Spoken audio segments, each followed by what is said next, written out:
Okay.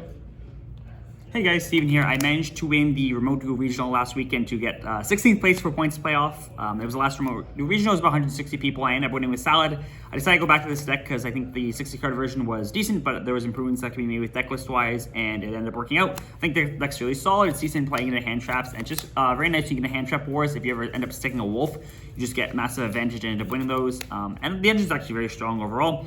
I ended up playing a 48 card list, so still decided to play more than 40. I think Desires is a big benefit in the deck, and there's a lot of one-ofs in this deck that is searchable by everything because you're playing a Salad deck. And I think that choosing leading the strengths of the deck in it being a toolbox deck is important rather than taking out random one-ofs to increase consistency a little bit, because you have more than enough stars when you're deciding to play 48 and not 60.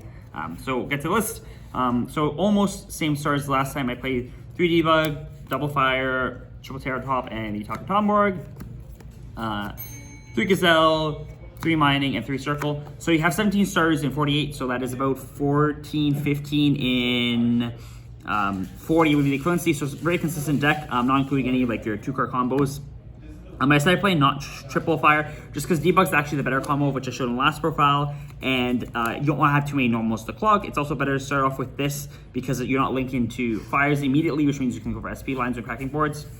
Any of these is 1-card starter, and it's nice because they don't conflict at all, other than the double normals. But if they open like Tear Top and the normal, that's 2 pushes. You open Mining and Circle, like there's 2 pushes. And so it's nice that you're not just clogging on normals. It's that if you open any separate ones, 2 of these, that's 2 pushes. And then you have the other style monsters, generic extenders. So I decided to play 2 Weasel and 2 Spinny. I was playing 3 and 3 last time. These cards are fine to draw.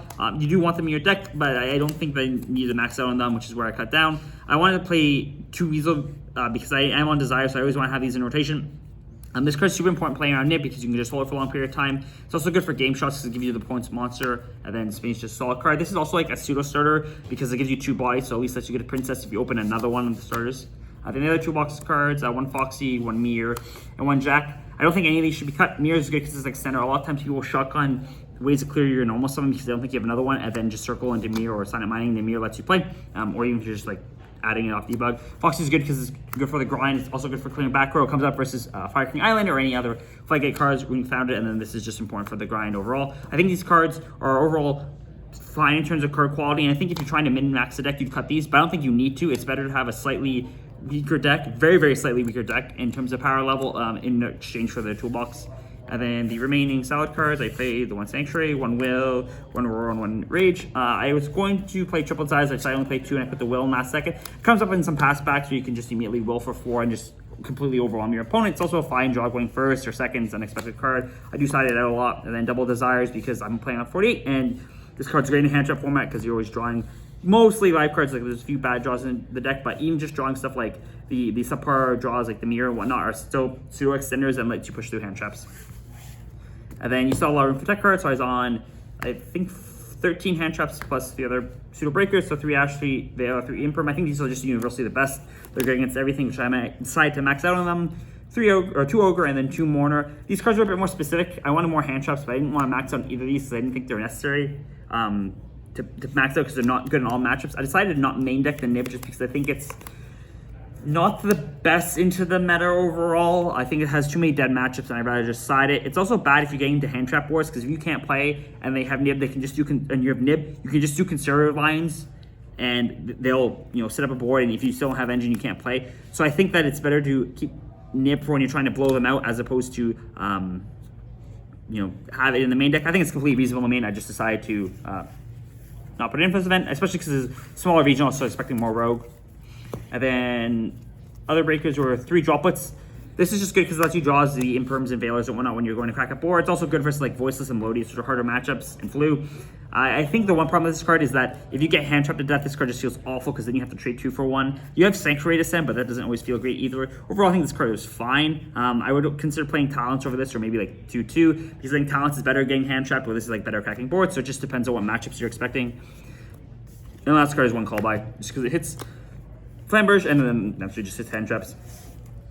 Extra deck, same as last time, 3 Veil, Double Wolf. You don't need triple. You should be playing 2 because you still, the add back does come up, but you have more ways of managing this, and it's not your main place. You're not going through all like 2 of them every turn 1.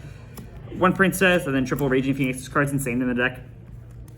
naturally, like it's the same card in general, but being able to just turn back your engine on by crashing any fire on the pass back is really important. It means you're going to win a lot of grind games like that. 1 Stallion, 1 Horse Prince for the Ash combo, which I showed in the last video. 1 Hedex, this is just, I mean, it's fire form right now, you can always link climb with it. And then last 3 tech spots are tech cards, or tech spots, so I decided to play 1 Phoenix, 1 SP, 1 Zelantis. I just wanted more flexibility. A lot of people are playing Codasol with the Pyro Phoenix, and the issue is that's only good when you're comboing. I think it's just a very greedy line. Codasol is an awful card to draw. It's a horrible extender. It's like not even a Sala name is the biggest problem. And so overall, I just didn't want to dedicate 2 extra spots for a card I didn't even want to main deck. And I think the flexibility is better. SP is very good because if you're not starting with fire, even if fire gets imperm, you can make this early on, clear something, and then immediately climb the Princess. And I think the extra removal is just nice, especially when you can attack the Grey, which not many things in this deck do. Phoenix is good if you ever lock yourself under fire. It's also an extra draw. Then Zelantis is just another way if you don't fire lock yourself. It's just a good card, obviously, for the Raging Phoenix OTK. The other cool thing with this deck you can do, which I just did today at Locals for the first time, is on the pass back, you can just summon any fire monster. So for example, circle in the mirror, crash the mirror, and then immediately via the Raging Phoenix, relink the Raging Phoenix to add a Salamangreat of fire. So you're now fire locked. And then you can relink the Raging Phoenix into Zelantis, and then normal summon the fire at Gazelle. So now you have engine going again, but you're a fire lock, so when you use Zelantis to blink everything out, the only things that come back are fire monsters. So if you ever play against like Melodious or Voiceless and you just need clear boards or Flu, and you have like something like Dark Ruler, not droplets, and you just need ways of clearing bodies, this is one way of doing it. Very niche play, but I think it's a cool interaction with this. And I think it's kind of good to know all the creative ways you can use to clear boards, because they're not going to come up a bunch, but you will at some point need these, and it's the difference between winning or losing a game. Side deck, so I play more hand traps because I had a fair bit in the main, but I have large deck count, so I need more. 3 Droll, 3 Nib. I think Droll I don't put in versus Snake Eye, but it's good versus other stuff like Flu, Ritual Beast, and then Fire Kings, and then Nib is just good in come and trying to pair it. Going second, and then Breakers, which I've been doing the entire format. 3 Dark Ruler, 3 Link Storm Duster. Good for the trap matchups, good for the matchups where hand traps aren't good, like Voiceless, Flu, Melodious, etc. And then my go first card, I decided to play Strikes. I can play Judgments, but you already have the counter trap on your end board, so you're not afraid of breakers, especially because the only breakers that hit you are back row removal breakers, or evenly, like Dark Ruler and stuff you're not trying to dodge.